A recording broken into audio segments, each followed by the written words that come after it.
మంగళగిరి నియోజకవర్గ వైఎస్ఆర్సీపీ కార్యాలయంలో MLC Murugudu Hanumantharao, party సమన్వయకర్త దొంతిరెడ్డి వేమారెడ్డి, పట్టణ అధ్యక్షులు ఆకురాతి రాజేష్ సమక్షంలో తమ్మిశెట్టి గౌతమి, తమ్మిశెట్టి అనురాధ, జితేంద్ర, బిట్రా శ్వేత వైఎస్ఆర్సీపీలో చేరారు.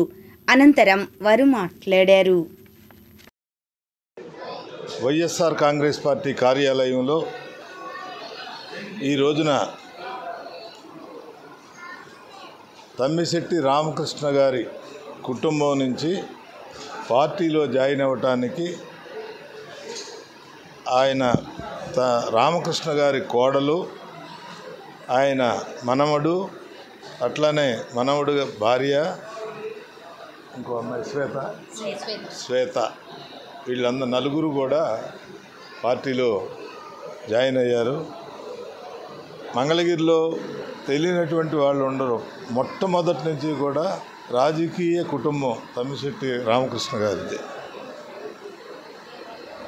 ఈ రోజున ఆ కుటుంబం నుంచి పార్టీలోకి వైఎస్ జగన్మోహన్ రెడ్డి గారు చేస్తున్నటువంటి కార్యక్రమాలన్నింటినీ కూడా, ఆయన పరిపాలనా విధానాన్ని అర్థం చేసుకొని ఈనాడు పేద బలహీన వర్గాల ప్రజలందరికీ కూడా ఈ పార్టీ ఖచ్చితంగా న్యాయం చేస్తుంది, వీళ్ళందరికీ కూడా మనం కూడా ఉపయోగపడవచ్చు అనే ఆలోచనతో వీళ్ళందరూ కూడా పార్టీలో చేరటం జరిగింది.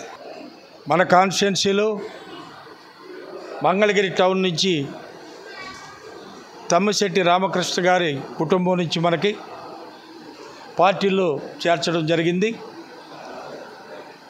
తమ్మిశెట్టి రామకృష్ణ గారి కోడలు గారు, అట్లాగే తమ్మిశెట్టి రామకృష్ణ గారి మనవడు జితేంద్ర, ఆయన భార్య గౌతమి, ఇంకొక అమ్మాయి శ్వేత కూడా వీళ్ళ నలుగురు ఇవాళ మన పార్టీలో చేరడం జరిగింది.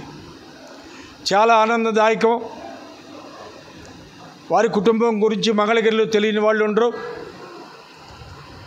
అట్లాగే మన పార్టీ బలోపేతానికి వాళ్ళ సహాయ సహకారాలు ఎప్పుడు అందిస్తారని, అట్లాగే పార్టీలో కూడా వాళ్ళకి సముచిత స్థానం కల్పిద్దామని మీకు అందరికీ తెలియజేస్తూ ఈ ఆహ్వానాన్ని మనస్ఫూర్తిగా ఆహ్వానిస్తున్నాను. అందరికీ నమస్కారం. మా తాతయ్య గారి గురించి తెలియని వాళ్ళు మంగళగిరిలో లేరు.